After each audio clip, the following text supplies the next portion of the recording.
సుమన్ టీవీలో మీ business promotions కోసం ఈ కింది నెంబర్ను సంప్రదించగలరు.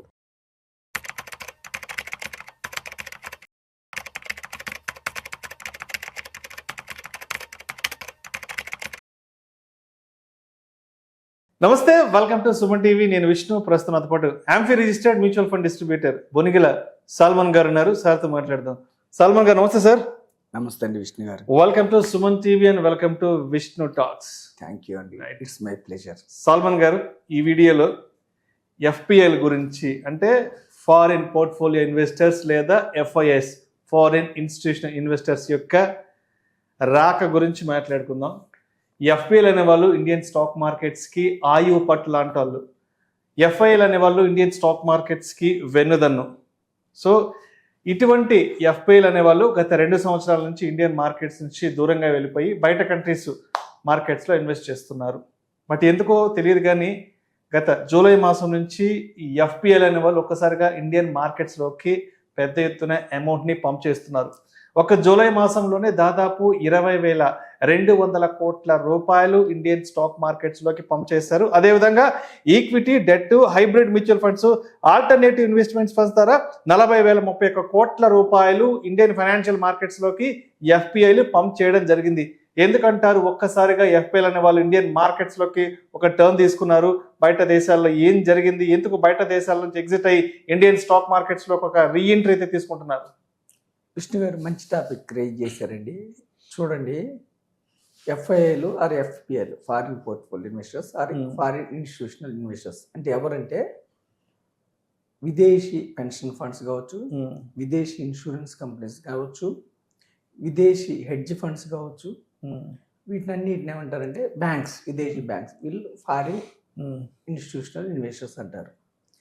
అయితే సరళీకరణలో భాగంగా మన యొక్క మన్మోహన్ సింగ్ గారు, పివి నరసింహారావు గారు అప్పుడు ఎఫ్ఐఐని ఆకర్షించడం మన దేశ స్టాక్ మార్కెట్స్లో ఉద్యమం లాగా స్టార్ట్ అయింది. దీనివల్ల మన డాలర్స్ ఫ్లో అయింది, మన స్టాక్ మార్కెట్ నిలబడింది. ఇప్పుడు ఎఫ్ఐఐలు కోవిడ్ నుంచి 2024 సెప్టెంబర్ వరకు విపరీతమైన ర్యాలీ చేసింది మన మార్కెట్స్.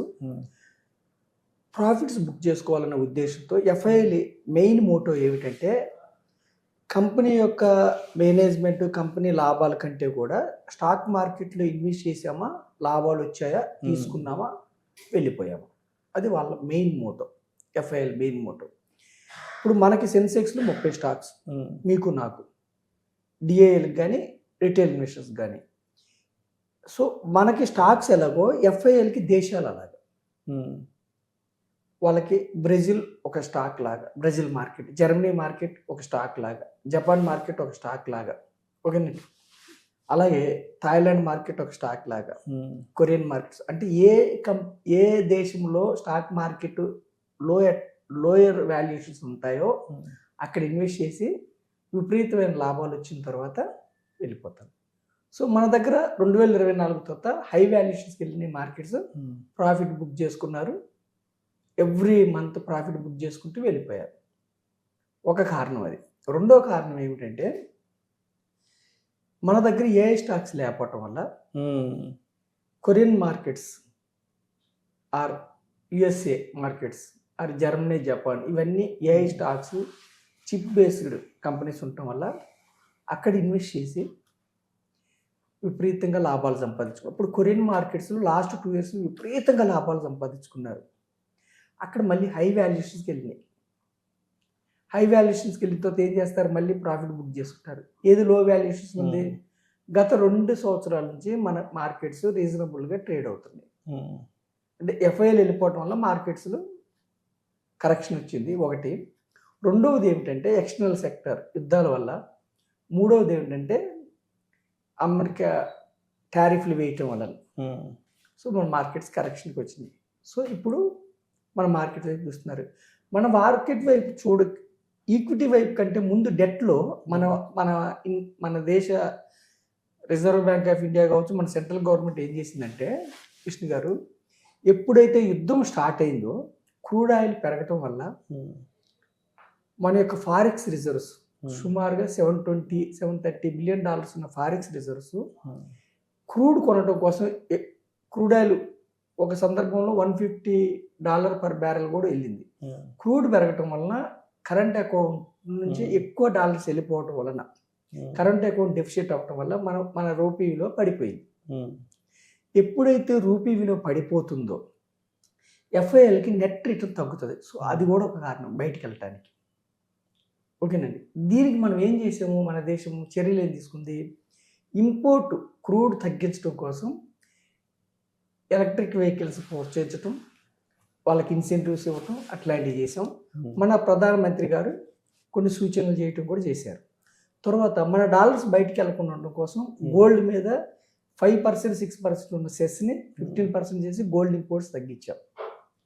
అయినా మన యొక్క $730 బిలియన్ ఉన్న మన ఫారెక్స్ రిజర్వ్స్ ఈ రోజుకి $686 బిలియన్ ఉంది. అయితే మన యొక్క ఫారెక్స్ రిజర్వ్స్ అంటే ఏమిటంటే, ఇప్పుడు మీకైనా నాకైనా బ్యాంక్ ఎఫ్డీలో ₹1,00,00,000 ఉందనుకోండి, ధైర్యం ఉంటుందా ఉండదా? అలాగే దేశాలకి ఫారెక్స్ రిజర్వ్స్ ఉండాలి. సో ఫారెక్స్ రిజర్వ్స్ తగ్గటం వలన ఎఫ్ఐఏలు బయటికి వెళ్ళిపోవటం వల్ల రూపీ విలువ పడిపోవటం వలన మార్కెట్స్ బలహీనపడ్డాయి. దీన్ని బలపరచడానికి మన గవర్నమెంట్ ఏం చర్యలు తీసుకుందంటే, డెట్ సెక్యూరిటీస్లో అంటే గవర్నమెంట్ సెక్యూరిటీస్లో ఎఫ్ఐఐలు అంటే ఈక్విటీలో కాదు, ఇన్వెస్ట్ చేస్తే long term capital gain, short term capital gain తీసేశారు. దానివల్ల ఫ్లో మొదలైంది ఒకటి.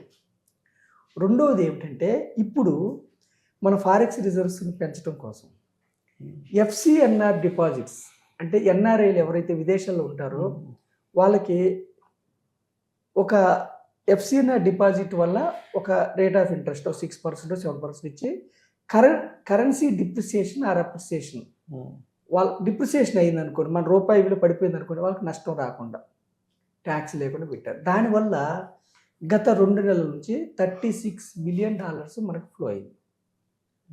అందుకని 96, 97 వరకు వెళ్ళిన రూపాయి మళ్ళీ 95కి వచ్చింది.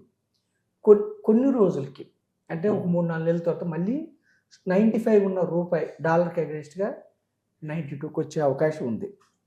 ఓకేనండి విష్ణు గారు.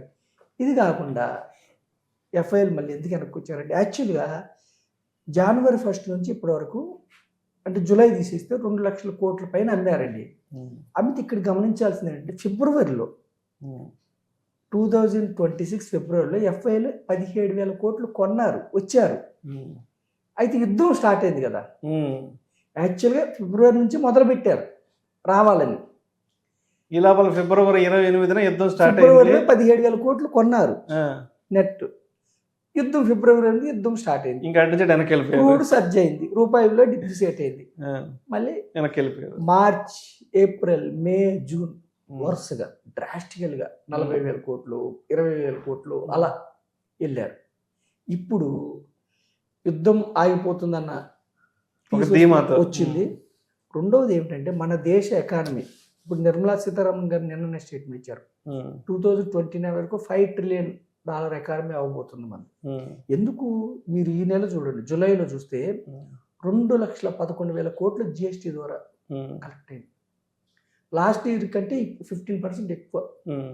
అంటే మనకి ఎక్స్టర్నల్ సెక్టర్ వల్ల ఇబ్బంది వచ్చింది, కానీ మన దేశానికి లాంగ్ టర్మ్లో వచ్చే ఇబ్బంది లేదు. సో ఎఫ్ఐఎల్కి మళ్ళీ మన దేశ మార్కెట్స్ అట్రాక్టివ్గా ఉన్నాయి. ఓకేనండి. సో ఎఫ్ఐఐ ఫ్లోస్ మళ్ళీ మన వైపు స్టార్ట్ అయింది. ఎప్పుడైతే ఎఫ్ఐఐ ఫ్లోస్ అంటే యాక్చువల్గా ఫారెక్స్ రిజర్వ్స్ బలంగా ఉండాలంటే కరెంట్ అకౌంట్ డెఫిషియన్సీ, క్యాపిటల్ డెఫిషియన్సీని ఫిల్ చేయాలంటే క్యాపిటల్ అకౌంట్లో డాలర్స్ ఉండాలి. మనకి ఎక్స్పోర్ట్స్ కంటే ఇంపోర్ట్స్ ఎక్కువ కాబట్టి ఆ డెఫిషియన్సీని మనము ఎఫ్ఐఎల్ నుంచి వచ్చే డాలర్స్ ద్వారా, ఎఫ్సిఎన్ఆర్ డిపాజిట్స్ ద్వారా మనం ఫిల్ చేస్తున్నాం. సో రూపీ డిప్రిసియేట్ అవ్వడం ఆగిపోయింది. సో నెక్స్ట్ మన మార్కెట్స్ నెక్స్ట్ 2 years, 3 years చాలా ముందుకెళ్ళే అవకాశం ఉంది. ఎఫ్ఐఎల్ టర్న్ అవటం మనకి చాలా శుభ పరిణామం. ఎఫ్ఐఎల్కి సెంటిమెంట్స్ ఏముండవండి. కొరియన్ మార్కెట్స్ హై వాల్యుయేషన్స్కి వెళ్ళినాయి. కేవలం 1-2 స్టాక్స్, ఏఐ స్టాక్స్ వల్ల అంత పెరుగున్నాయి. థాయిలాండ్ మార్కెట్స్, తైవాన్ మార్కెట్స్ ఇవన్నీ మళ్ళీ వెనక్కి వస్తారు. వెనక్కి వచ్చినప్పుడు డ్రాస్టికల్గా మన మార్కెట్స్ పెరుగుతాయి. అయితే మనం ఏం చెప్తున్నామంటే రిటైల్ ఇన్వెస్టర్స్కి సింగిల్ స్టాక్ లేదంటే ఒక 2-3 స్టాక్స్ పెన్నీ స్టాక్స్ పెట్టుకుంటే దెబ్బతినే అవకాశం ఉంటుంది. హోల్సేల్ ఎకానమీలో మీకు బ్యాంక్స్ ఉంటాయి, గవర్నమెంట్ క్యాపెక్స్ కంపెనీస్ ఉంటాయి, పవర్ కంపెనీస్ కావచ్చు, మ్యానుఫ్యాక్చరింగ్ కావచ్చు, డిఫెన్స్ కంపెనీస్ కావచ్చు, wholesale pharma, wholesale infra companies, ఇలా హోల్సేల్ హాస్పిటల్స్, ఏవియేషన్, అట్లా మీరు ఎకానమీ హోల్సేల్గా ఇండివిజువల్ స్టాక్స్ కాకుండా ఎకానమీ గంపగుత్తుగా మీరు ఇన్వెస్ట్ చేసుకుంటే ఎఫ్ఐఐలు రాక సందర్భంగా వచ్చిన ర్యాలీని మీరు ముందుకు తీసుకెళ్లే అవకాశం ఉంటుంది. సో మనం ఏం చెప్తున్నామంటే index funds, ETFs, diversified equity mutual funds ఇలా మీరు ప్లాన్ చేసుకోండి. ఇండివిజువల్ స్టాక్స్కి ఏమిటంటే దెబ్బపడే అవకాశం ఉంటుంది ఒక్కొక్కసారి, హై నాలెడ్జ్ ఉంటే తప్ప మీరు ఒక్కోసారి ఇబ్బంది అవుతుంది. ఎఫ్ఐలు వస్తున్నారు కానీ ఏది పడితే అది చిన్న స్టాక్స్ కాకుండా హోల్ మొత్తం డైవర్సిఫైడ్ ఎకానమీలో మీరు ఓనర్షిప్ తీసుకోమని నేను మీ ద్వారా కోరుతున్నాను. Right sir. Thank you so much Salman గారు. ఫారిన్ పోర్ట్ఫోలియో ఇన్వెస్టర్స్ అనే వాళ్ళు బయట దేశాల మార్కెట్ల నుంచి ఎగ్జిట్ అయ్యి మన ఇండియన్ స్టాక్ మార్కెట్స్లోకి ఎందుకు రీఎంట్రీ తీసుకోబోతున్నారు, దానికి గల కారణాలు ఏంటి అన్న దాని గురించి చాలా చక్కగా తెలియజేస్తారండి. Thank you so much sir.